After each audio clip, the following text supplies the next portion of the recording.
So today we're talking about the second half of chapter 5 of Matthew, following the Beatitudes lesson we had last meeting. And so the outline for our study for today is we will have two parts. So the first part is about the metaphors of salt and light, which will be, of course, you can see subdivisions are about the salt of the earth and light of the world. And then we will have short break before we go to the second part, which is about the fulfillment of the law. A quick recap. So you are also informed that the sections of we say sections of Matthew 5 until 7 parallels Luke chapter 6. And so this is to inform us that there is a sharing of content found in both the Gospel of Matthew and in Luke chapter 6. Of course, in this section until verse 1. So there are three major sections between the introductory eschatological blessings and the concluding eschatological warnings. Matthew 5:3 and then 7:13. There are three major sections which are found in between this. So that includes 5:17 to 48, compilation of imperatives Jesus and the Torah. The second part is Jesus and the cult, 6 verse 1 to 18. And then Jesus and social issues, 6:19 to 7:12. The first and third of these sections, incidentally, are almost exactly the same length and may balance each other as part of the chiastic scheme. But preceding these segments are the preparatory. So this should be preparatory. Prefatory parables about salt and light and lamp. So it is not the Torah or the temple or Jerusalem or Israel that is said to be the salt or light of the world, but the believers, the followers of Jesus. Um, and so let's see and talk about the images used by Jesus as noted down by Matthew. According to Scott McKnight, it is easier to think of salt and light as clever metaphors and then assume their meanings are clear to spin off into practical living exercises than it is to think of the metaphors in the context of the Bible's big story. And when we say big story, that has something to do with salvation history. This text encourages us to reimagine our role in the world as God's agents of redemption. We are to be salt and then light for the people. Again, it is simpler to reimagine that role in this world as moral influence. But of course, moral influence has something to do the way of living.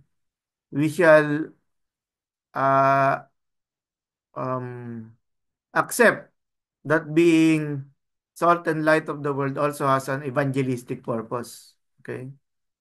Looking at the bigger framework of the Gospel of Matthew leading to the Great Commission in um, the 28th chapter. So keep this front and center. Our mediating and ruling roles are only done in Christ, who is the mediator and Lord. In Christ, we are assigned a role, and salt and light are dimensions of that role. Only once we are on the right road can we grip the wheel and guide our vehicle through the metaphors of salt and light. So that calls for the human response to the gods call to follow him. So both salt and light are images for impact on something else. Salt impacts, for instance, meats, while light impacts darkness. While the specific sort of impact may not be clear, one would have to think both salt and light pertain to gospel teaching, as well to behavioral witnesses. In the first chapter of John, the Apostle John describes that light has come into the world, but the people chose darkness instead of light. So we can see how the presence of Jesus coming to the world um, has something both about moral influence, inviting people for a life change, repenting from their sins, and second is, of course, becoming his disciples, which are both important in the gospel proclamation. Thus, one can render these statements more actively as you salt the earth and you enlighten the world. Okay, if taken as a verb, or you bring flavor to the world. A form is still taken from Charles Starbert. You can see that there is a description. You are the salt of the earth, and then there is a question. If the salt has lost its taste, how shall its saltiness be restored? And provided with an answer in the last part of 13, it is no longer good for anything except to be thrown and trodden down under people's feet. The parallel to this one is you are the light of the world. There's a first illustration, the city. The second illustration is the lamp. Okay? A city set on a hill cannot be hid, nor do men light a lamp and put it under a bushel, but on a stand, and it gives light to all in the house. So there's a concluding exhortation which supports the explanation to it. Let your light shine before men that they may see your good works. Uh, so, yes, welcome. Isaac is also here. Thank you for joining us. So, let your light, they may see your good works and give glory to your Father who is in heaven. And there is a summary statement for this text showing that verse 13 to 16 are linked with verses 11 to 12 by the repetition of the um, second person personal pronoun calling them you. These are images of salt rocks. Okay, these are salt rocks. Salt rocks from images from the Dead Sea. Okay, Dead Sea. Uh, of course, south of the Jordan River. Still salt rocks formation of this like like stalagmites, no? And so Carson connecting the metaphor of salt and light with the Beatitudes, which is again our lesson last meeting. In the first metaphor, Jesus likens his disciples to salt. Implicitly, he is saying that apart from his disciples, the world turns ever more rotten. So if the believers, the followers of Jesus will not speak up, so that is how it is described. The world will continue to decay. So Christians have the effect of delaying moral and spiritual putrefaction. If their lives conform to the norms of the Beatitudes, verse 3 to 12, they cannot help but be an influence for good in society. So it is a as salt of the world. It looks back to the Beatitudes. That is how the believers should um, live out their lives. Scott McKnight, the same applies here. It is unlikely that Earth means world, but instead translates Jesus' use of the word land or eretz. The Hebrew word is eretz. Jesus is referring to the land of Israel. We will shortly also suggest that world in the second metaphor, light of the world, anticipates the Gentile mission. So it is not just a piece of land or a land representing a nation of Israel, but the entire world is being alluded to, referred to. In other words, one metaphor Saul speaks of the role of Jesus' people to Israel, the other light to the Gentile world. So the Israel focus mission, the sent metaphor, is seen in Matthew 10:5 to 6, 23, and 15. We might need to remember that were two missions among the earliest followers of Jesus, one to the Jews and another to the Gentiles, uh, as seen in the or manifested in the life of Paul and the other missionaries.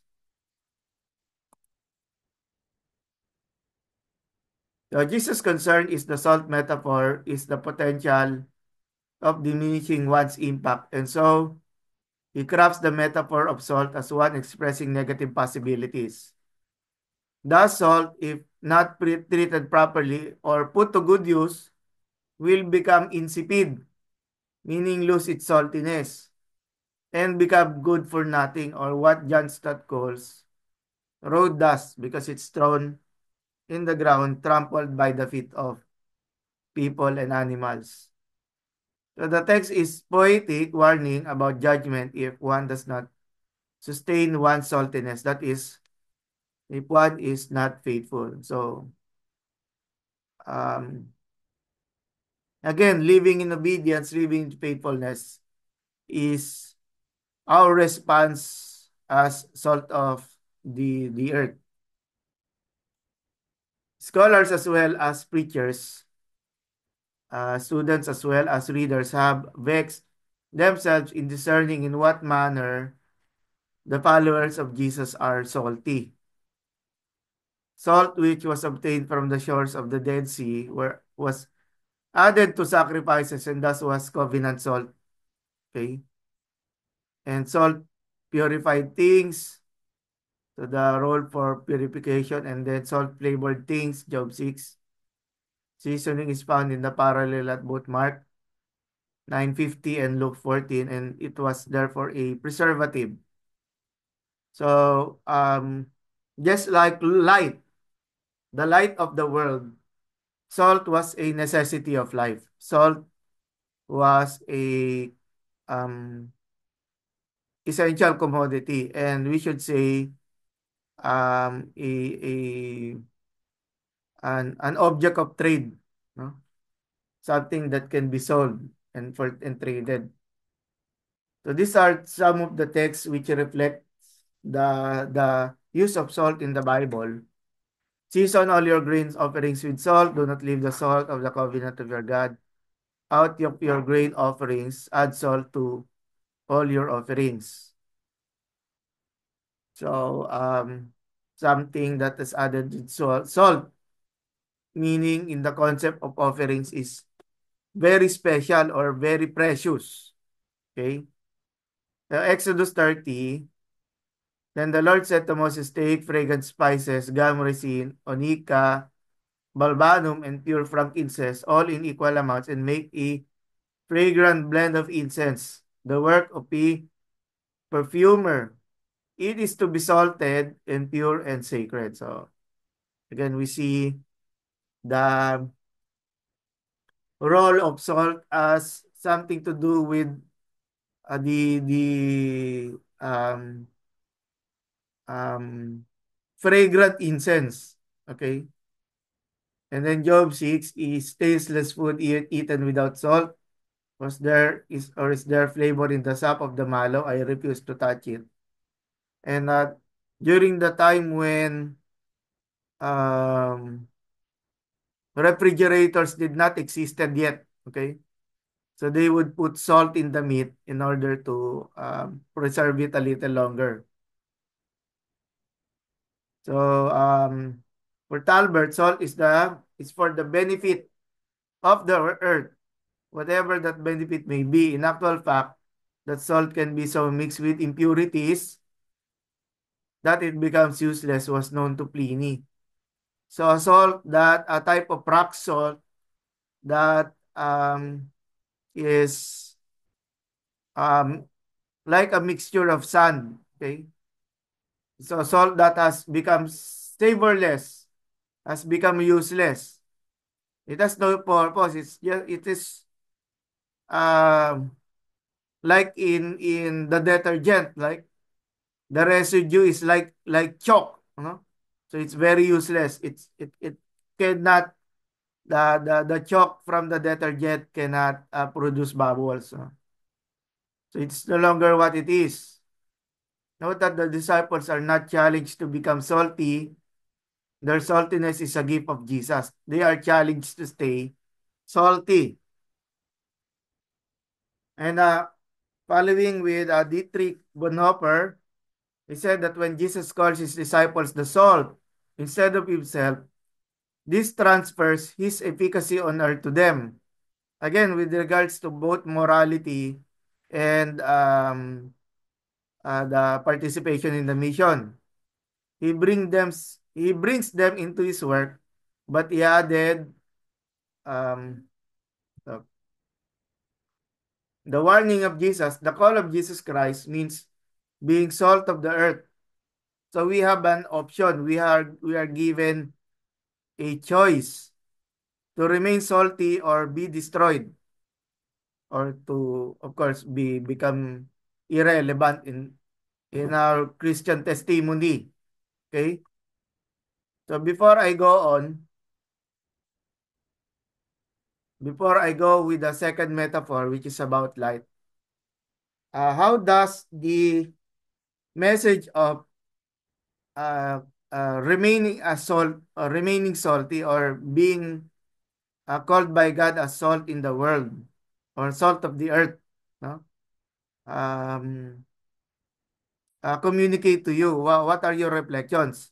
Another is, what does become unsalty mean?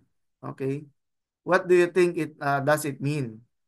Or have you encountered a person who can be comparable to a um or a, a, a salt that has lost its saltiness? Okay, anyone?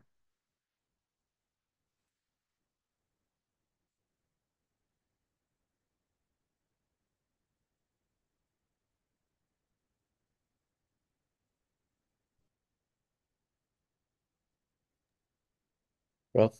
Sige, Kuya Gerald, Pastor Gerald. Yeah.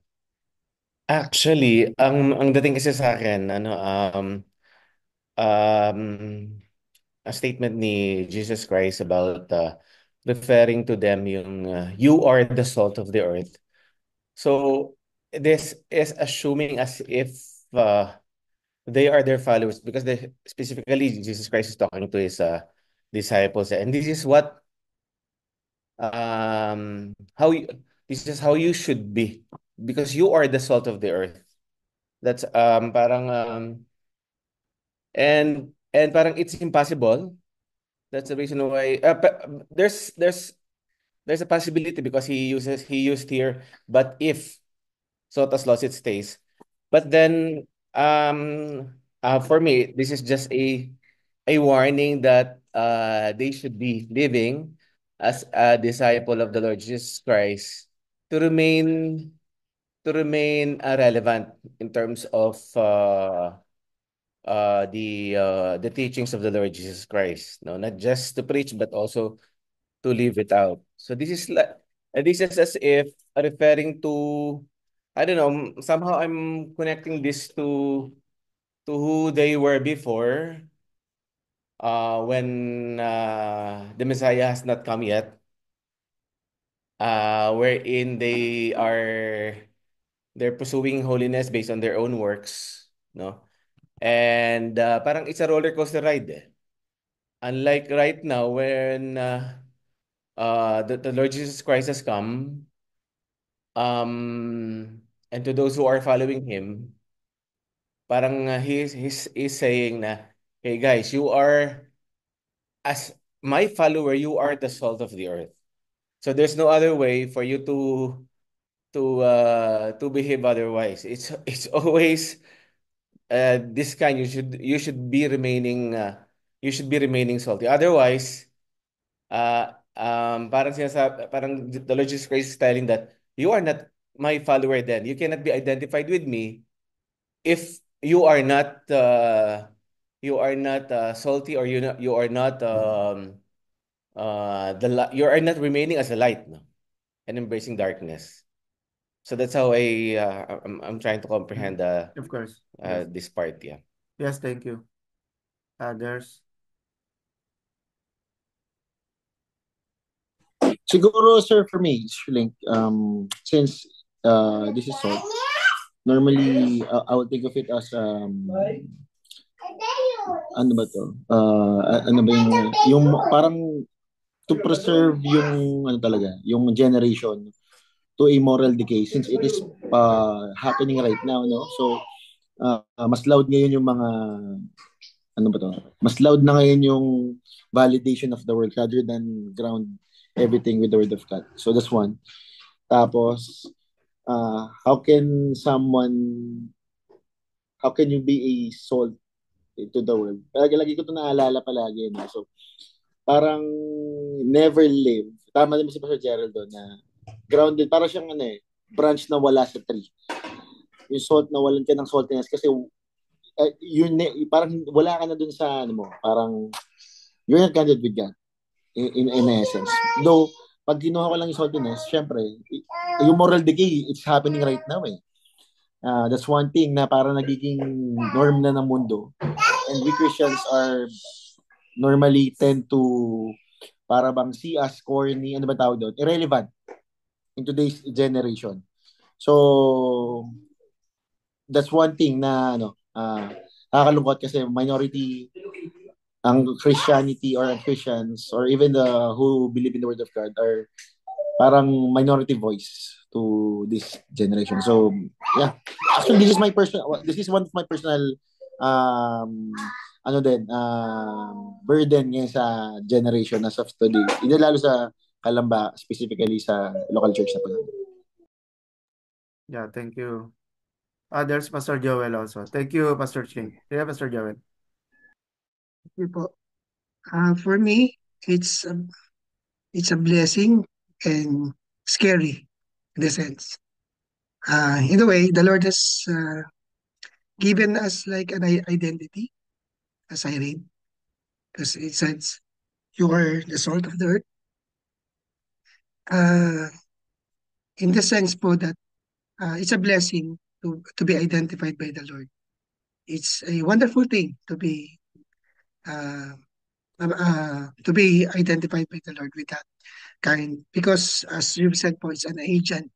Salt is an agent, and that enhances the food we eat um, as a cleaning agent. But for me, it enhances the world around us. That we are those agents, salt, uh, that we can live our life. It's like living out our faith, spreading yung love of the Lord with kindness, with the truth that we bear from the Lord Jesus Christ. And scary because especially the last two words, last two phrases, thrown out, trampled underfoot. So it is scary in the sense that if we will not be checking ourselves, it's like for me, it's a daily checking. Joel, are you bearing that identity with the Lord? Are you bearing that each day that you are the salt in how you speak to your family, to your kids, how you speak to other people other than your family? So it is a blessing in the sense and scary in the way that there is a consequence. But who are the people? Those people po, maybe us as well. Sometimes if we will not be checked. But basically, those people, the unsalty, or those people who lost their saltiness, are those people who live out in a way that contradicts their professed beliefs. We are pastors, we are leaders, we profess our Lord, we share the word of God, we are ministers here in the seminary. And if we contradict on that professed belief that we have, we falling always short, falling short slowly, I hope, to show love, to show kindness, and breaking po our integrity, which is our integrity with the Lord. Those people po will be on that identity of unsalty. So again, for me, it is a blessing. It's a rechecking each day and a good warning from the Lord. So yeah, thank you po, Doc Edwin, for this Yeah, wonderful of course, of course. session. Ayun, Kuya Lito. Si Pastor Lito. Yes. Naka-mute kayo, Pastor. Okay po. Yes Sa po, akin we can hear po, you. Opo. good afternoon po. Sa akin po, ang nakita ko po dito being the salt of the earth is responsibility. Napakalaki ng ating responsibilidad na ibinigay ni Lord dahil tayo ay mga tagasunod niya.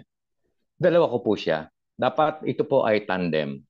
We have the moral influence, we have the moral duty sa evangelistic para maipakilala natin si Kristo sa mga tao dahil ang mundo ay patuloy na dumidilim.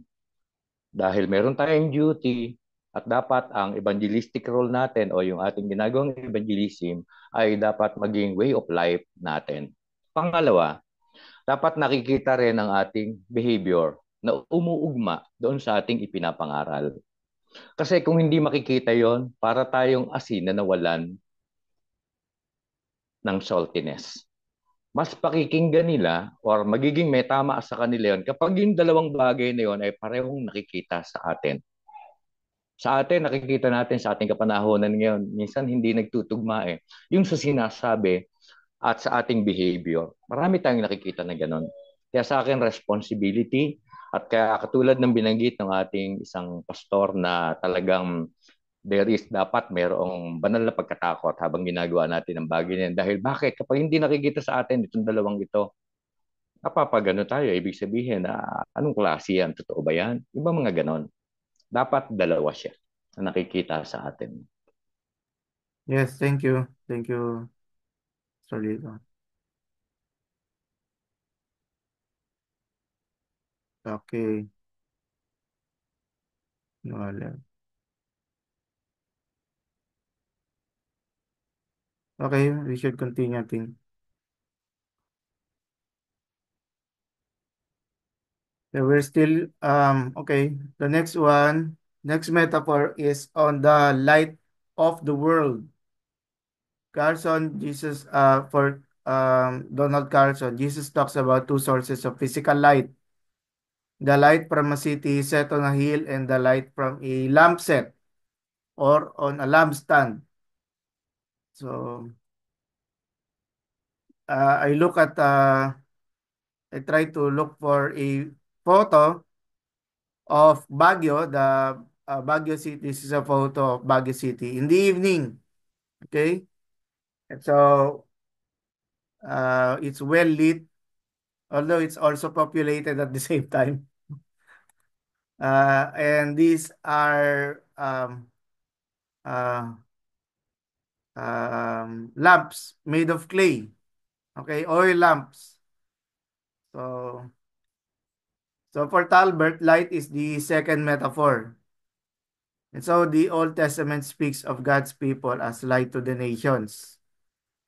Some of the sources in the Old Testament are reflected here. Isaiah 42:6, I, the Lord, have called you in righteousness, which is an important theme. Righteousness is an important theme of not only of the Sermon of the Mount, but the entire gospel as well. I will take hold of your hand. I will keep you and will make you to be a covenant for the people and a light for the Gentiles. Okay, a light for the Gentiles. Isaiah 49:6, the Lord says, it is too small a thing for you to be my servant to restore the tribes of Jacob and bring back those of Israel I have kept. That's referring to a remnant. I will also make you a light for the Gentiles, that my salvation may reach to the ends of the earth. Initially, this is a mandate given to the Jews of the exilic and post-exilic community. So while they experience being away from their homes in Israel, the manner of living of the Jews can be observed as a manner that is obedient to and of course faithful to their calling as Israelites, as descendants of Abraham.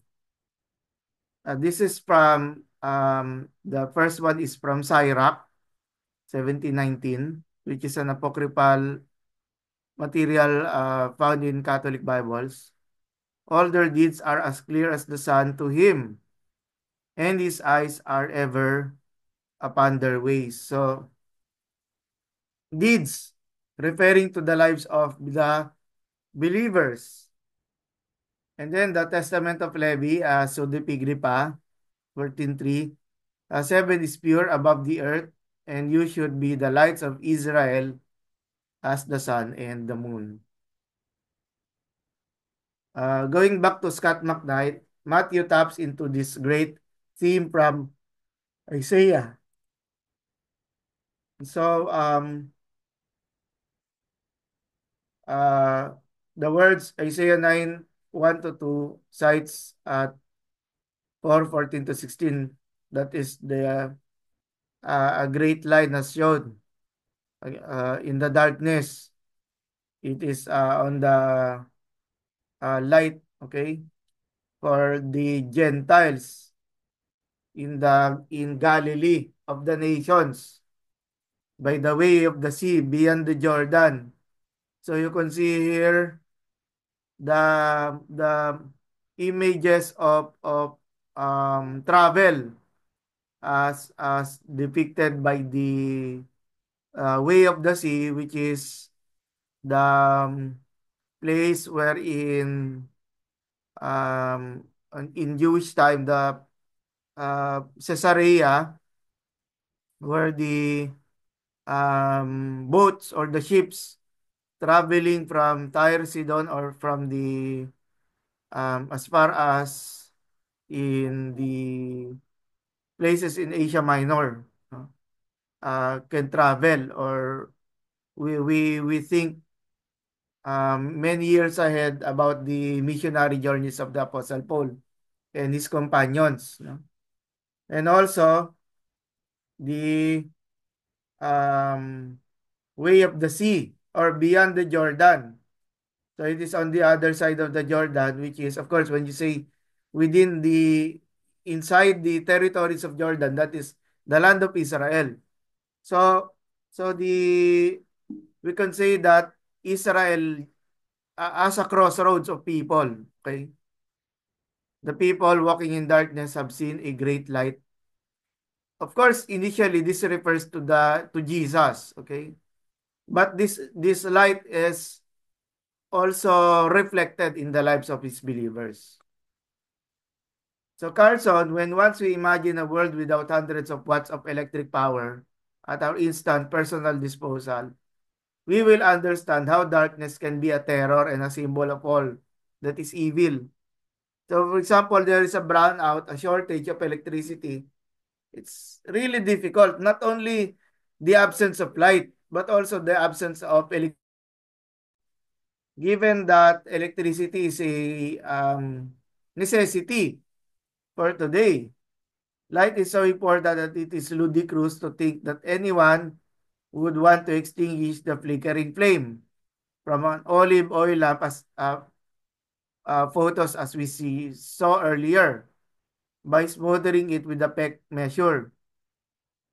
That burning wick may cast only a little light by modern standards, but if the alternative is pitch blackness, so we can appreciate, no, the small light coming from the lamp that uh, were available to them.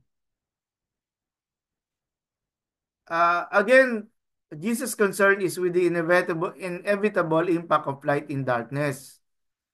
So as a town full of lights cannot be hidden, and it is possible, he means, but in Galilee one could see the lights in Tiberias from Capernaum, which is uh, a higher level plane, as compared to the side from the Tiberias, which is perhaps almost sea level.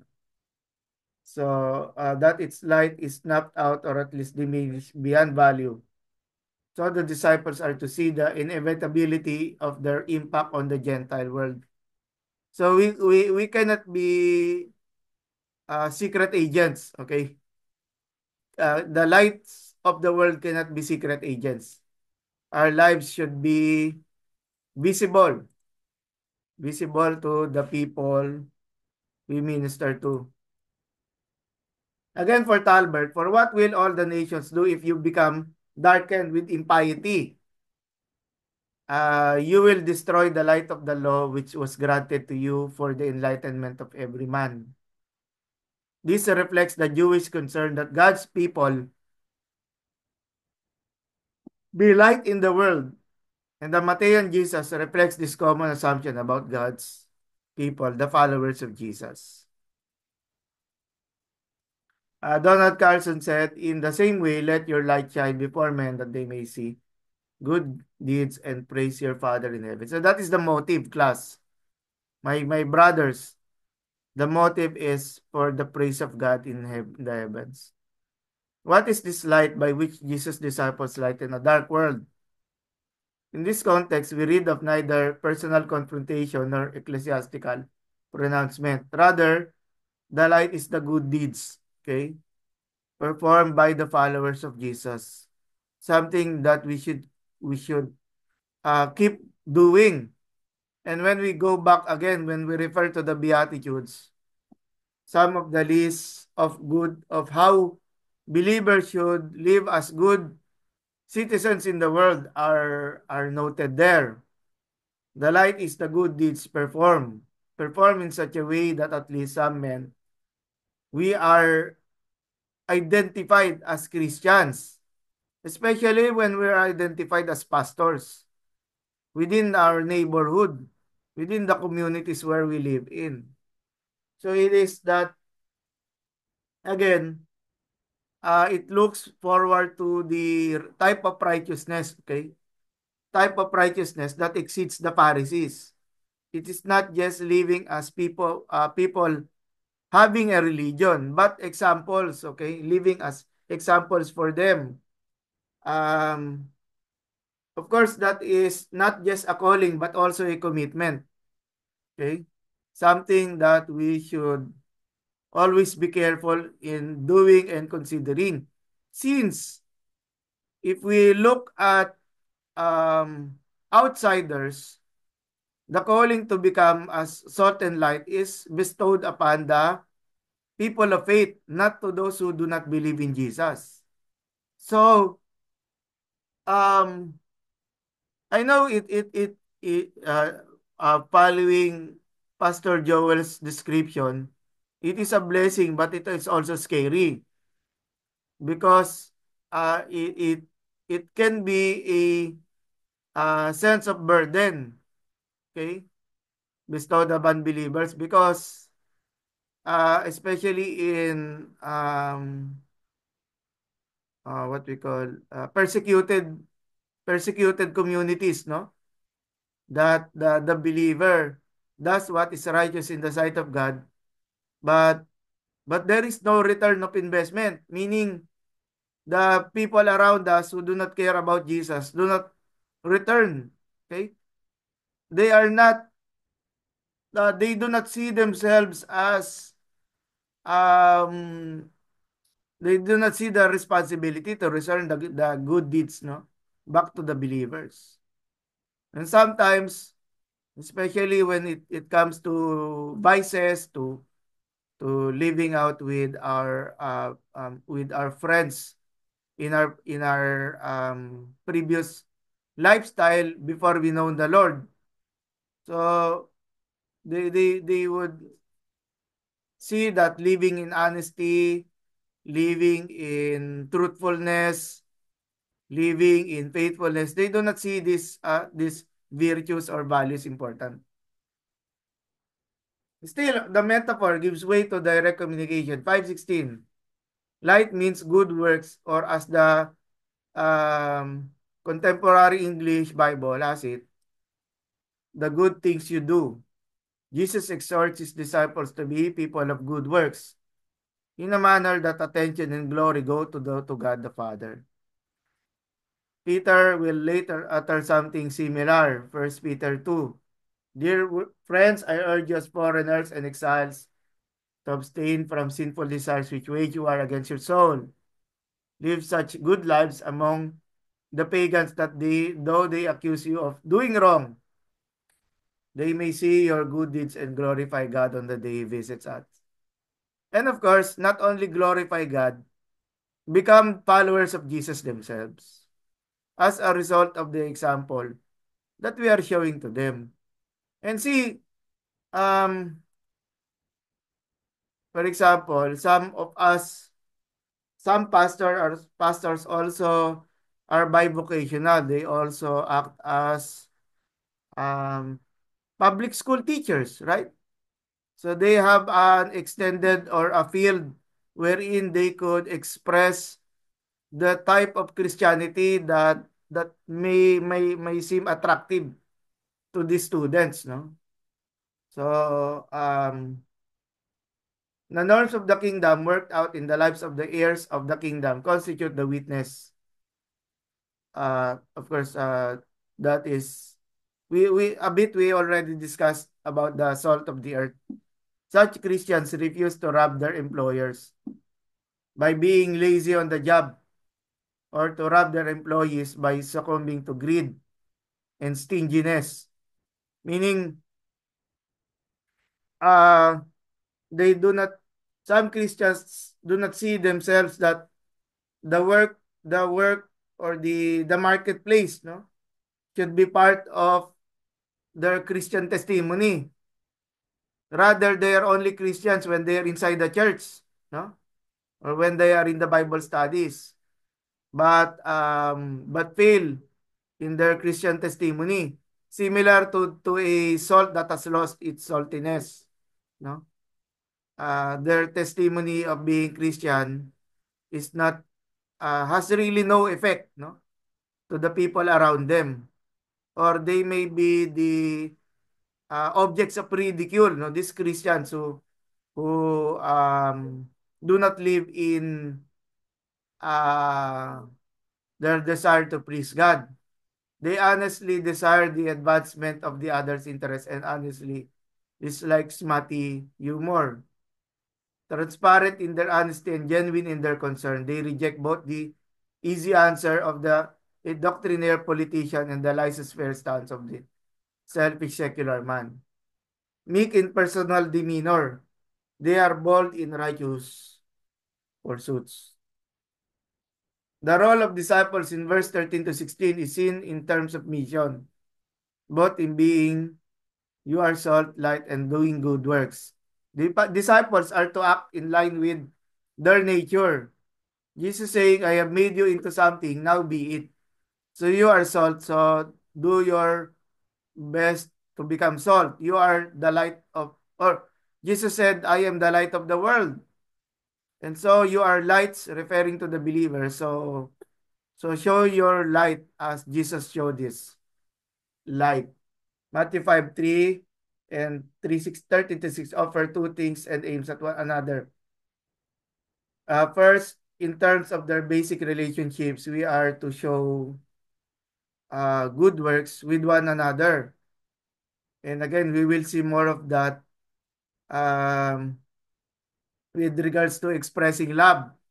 And the question was, are we only going to show love for those who are friendly, no, to people who return the favor? But the radical form of love is showing love even for the enemies, no? For our enemies. Those who mistreat us, those who throw insults, no, at us. And sometimes we are challenged, no, whether is it the proper response for Christians to hold on to our rights, no? And sometimes holding to our rights results in filing cases, no? Filing cases on court. But perhaps we are moving on excuse me. We are looking ahead, no, in our studies, no. In terms of their role in the world, like salt and like disciples have the potential to make where they are better. Be who you are, so God will be glorified. Um, before I will stop here, no. There's just a few slides um for our first part. So think about your context, no. What is your context? Meaning, where are you ministering? How do you describe the people you are reaching out? For example, you have a Bible study among um, call center agents, okay? You have a Bible study with them, or you have we know no Kuya Joel, Pastor Joel, as a ministry with OFWs or Filipinos working abroad. So that is his context. That is the place where he is shining light, okay? He is shining light. But we remember there are many other overseas Filipino workers who are we consider, no, by the time today as lost, that the Lord is still looking for them. So think about your context. How do you describe? Of course, Pastor Gerald has his own context, no, in Muntinlupa as well. For yan, Sister Lisa is also with us, and Kuya Lito, whom he's also a model, no, to younger pastors like us, no. And of course, setting himself as an example for Pastor Eman, who is also ministering in Laguna and in with ASCM. So how do you think of your context, and how you as a member of the Christian community becomes allied to this context, no? I do not know, for example, si Pastor Chiling, assign ka ba ngayon sa youth, Pastor? Or Sorry, young adults, young young couple. adult? Opo. Opo, good. Mga professionals. And again, most likely si Pastor Schlink would consider, no, the needs, the challenges, the experience by young professionals, young adults. That also includes yung choosing a lifetime partner, di ba? So we should also set ourselves as light, no? In choosing, kumbaga, it's not just that you are attracted to someone and then you go for it. So that part of it is we are to give advice, no? In some ways, we are the pakialameros of their pakialamero, sorry for our brothers in India and Pastor Isaac in Africa. I mean, we are uh, pakialamero, we are how do we best describe it? We are getting in the way in their personal lives, no? No. When we're talking about a lifetime partner, because if they make mistakes, then that's a big headache. And later in our future discussions about we say within the Sermon of the Mount, we will also be talking about adultery. We will also be talking about not about the issues of divorce, right? So we are to really guide, no, when this I'm just no I'm just following the lead as described by Pastor Sling, because I was also a pastor of young professionals before, and these are the often topics to discuss, no? So, um, okay. So some would minister in jails, no? If some of you, ako, I had a ministry, jail ministry year 2000, no? Before. 2000, I think 2001. Basta ganun, no? Sa tagal na kasi, 2000 to 2001.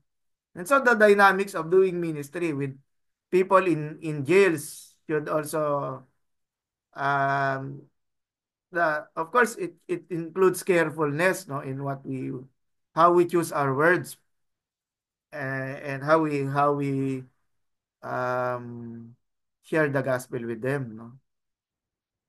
Kuya Gerald, any thoughts? Or ano lang? Kahit lang ano, maiksi or anything. Actually, Prof, meron, ano there's a recent development here in our church. Me and my wife we're tasked to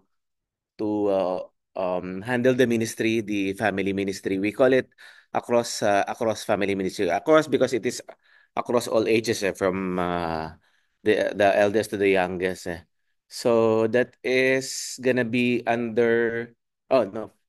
The Living Free Ministry right now, the one that I was telling you about, the LGBTQ, it's gonna be under that ministry. So this is going to be a very big task because it is basically the whole member of the church. Kasi you're trying to um build events that are going to make members of the family to be united, and at the same time to mature them in Christ. So this is very timely to them as Christians, how they should be behaving on the context of their family. So yeah, that's just happening this week. So yeah, pray for me on that. Yes, yes, we will. Yung challenging part about it is ano, no? If the member of the church, no, is he is the only Christian, ano? And it's really difficult Yes, for him to win yung family. true. Just to follow yung ano, no, yung thoughts ni Pas Gerald, kasi right now I'm a youth pastor in the church where we are ano, no, we are located. So there was this, I invited, no, one of the high school students, and I think he is in grade 8, no, grade 8. And I invited her to join us in a discipleship study, since she also teaches children, so she is a Sunday school teacher.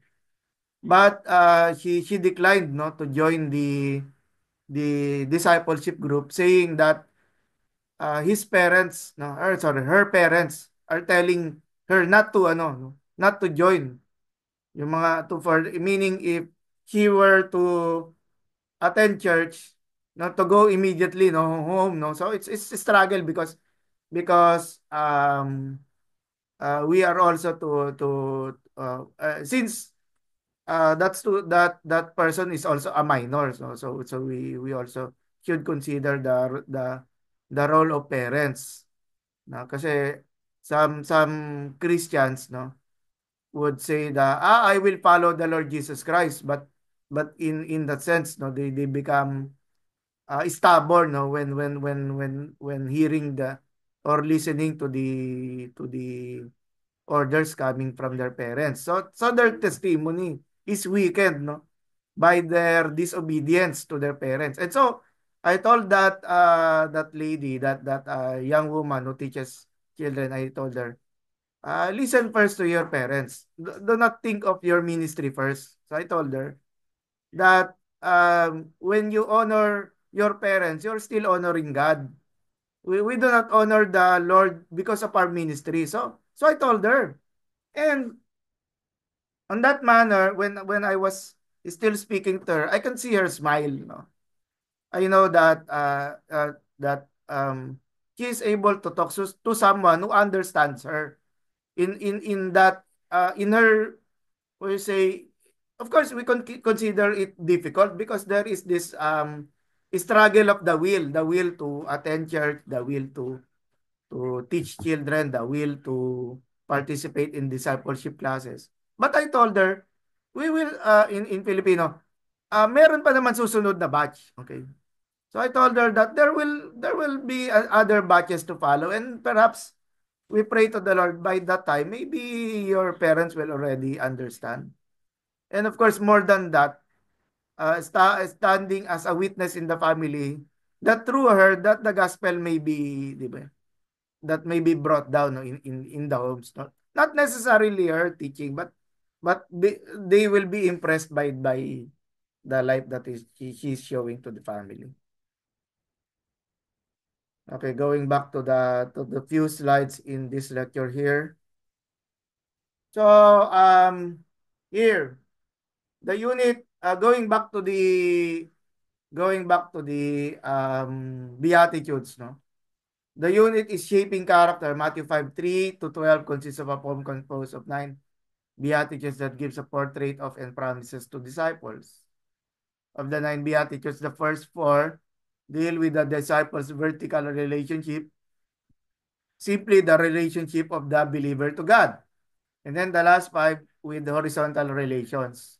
Among the final 5, the first 3 focus on the relationship in which the disciples have the initiative. The last 2 on the relations in which the disciples are acted upon in negative ways, specifically persecution.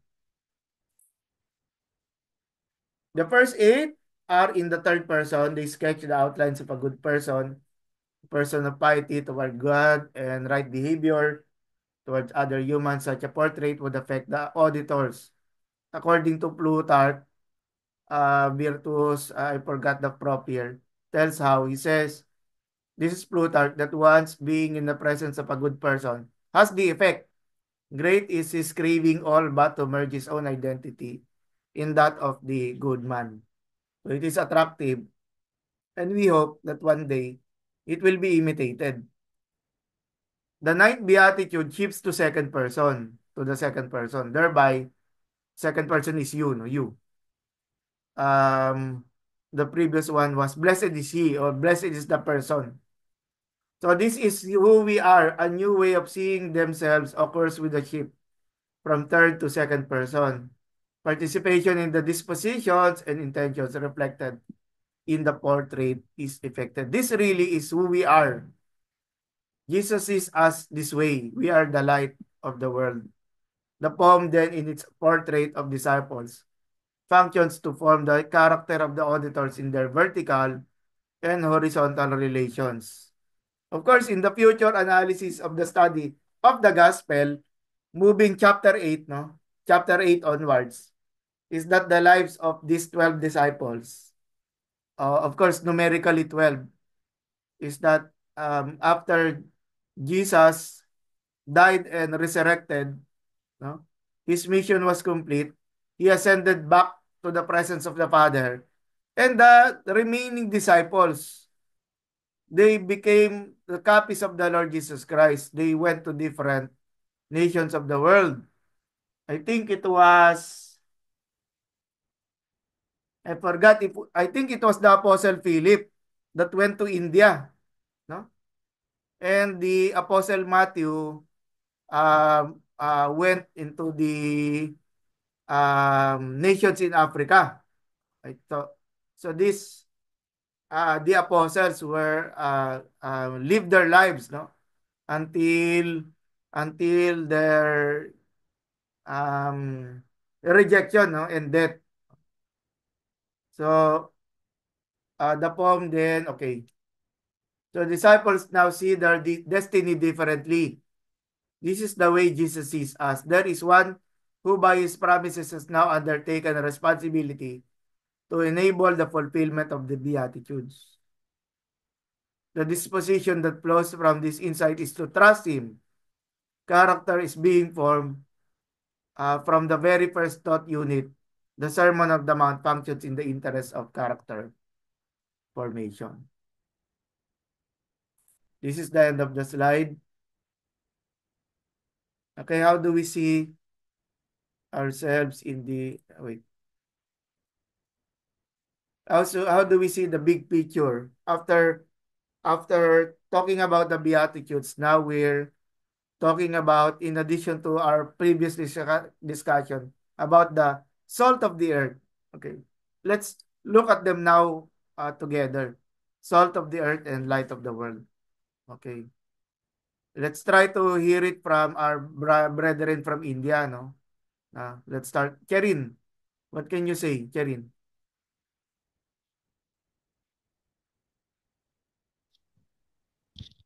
uh, about the unsalty.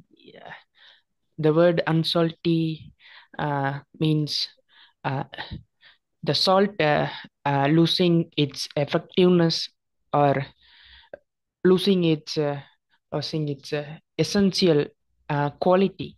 So, as you said earlier, salt was used in the ancient world as um, to preserve as a preservative or purifier and a flavor enhancer.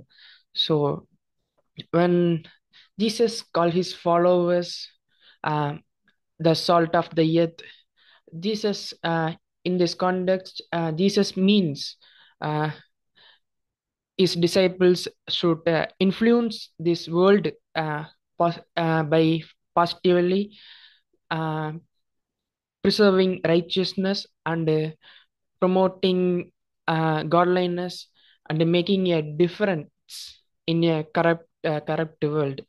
So, however, if salt loses its saltiness, it becomes unsalty. So it loses its purposes and it is useless. So so Uh, can you describe a bit, Pastor Cherin, about your ministry there in India? The people whom you are ministering to. so I'm Are not they a minister yet. for example, I'm absent. Yes, are they coming from a Hindu background, right? They're coming yes, from a yes. Hindu background. Yes, yes. Can you tell us more?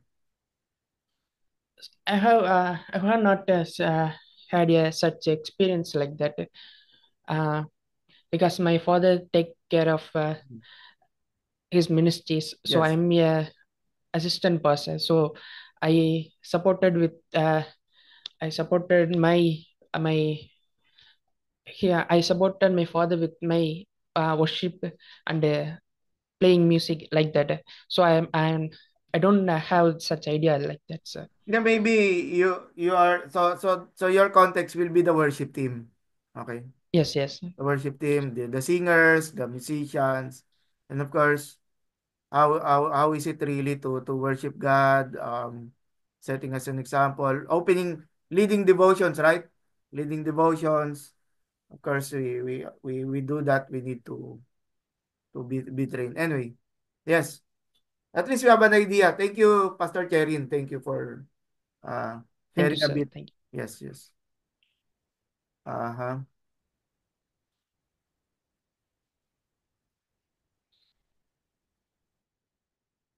Wala na? Anything else? Any additions? Si Ate Lisa. Hello, sir. Um, for me, here in my context, the ministry I was handling before was a care group, a house church. At the same time, I'm also doing discipleship with the ladies. So being a mother and then having a child without my husband. So I know how hard and difficult it is to really manage your home, manage your career, manage your seminary, and manage also my one child. So it's also a struggle for me. That's why to be the salt of the earth is to really preserve what God is telling me to display, or what God does really want me to live, not just for display to the congregation or to the church or to the other people, but it is also a challenge for me on how to really preserve a godly mother, to be a godly mother, a godly woman that fears the Lord. And I know na I also had to learn more about this, becoming a parent, because this is my struggle, sir. Becoming a single parent is very hard, especially when sometimes I had that problem. But I really am thankful to God because of this, that I also want to encourage other ladies out there who are also struggling with the same situation that I had, and knowing that others who are really who have husband and have a lot of children, I know it's they're also difficult for them to spend time for the Lord. But it is my challenge for them that we have no excuse. We have no excuse to admit that we have no time with God, because the power and the strength that we need in a day to handle or to manage our responsibilities and chores at home and in outside, um only comes from the Lord. So um before, I was also been told that I cannot handle ladies ministry. But some said that this is my calling. This is my calling to handle ladies ministry, because after my husband died, I already had uh, assembled or gathered few women and they told me to disciple them. I don't know why were they telling me to disciple them, because I'm the one who was grieving at that time. But I know it's by God's grace that he allowed me to really experience how faithful he is, and how faithful he is, and he will to me in my ministry right now. So thank you very much, sir, for allowing me to share. Amen. Amen. Of course, your condition is not your fault. It just happened. And you're correct. Um, your situation does not reduce your calling. Your calling is still there. And people, as you said, were attracted to you, asking you for you to disciple them. It's because they saw you as their leader. They treat you as their leader. They see the light in your life, okay? They see the light in your life. That is why there are a lot of women perhaps in your community, but they chose you, no, to stand as the light for them. Okay. Uh, Yeah, can I yeah, speak? yes, Kevin. Go on, Kevin. So, in my context, in my ministry, 4 years ago, when we are ministering in a remote village, in a rural area. So my father was a pastor, so he is pastoring in a rural area. It's a remote village. So even though in those times I assisting my father in church, and that time also I started a separate youth ministry, especially for my youngsters. So I started that. Then I gathered some students, some workers. So we were started some outreach meetings, power conference. So we were conducting conventions. So that's the way we are gathered together.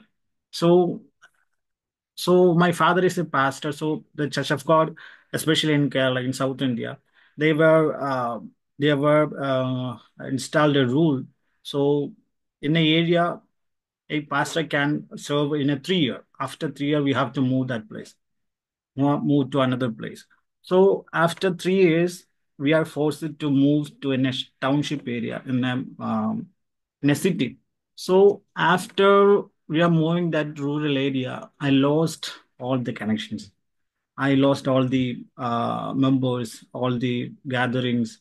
So everything I lost. So when we came to this township area, now we are in city area. So I, mm, I very struggled to connect the new members. So because it's a township area, it is a city, so the youngsters are very busy. They are not connecting each other. They are not gathering together. So because of that, I lost all the connections, and I'm very struggled for that ministry. So after that, I prayed to Lord, Lord, I need connections in the city. I need to grow up in spiritual also with the ministry. So I started to visit to the nearby churches, and I try to make friendship with them.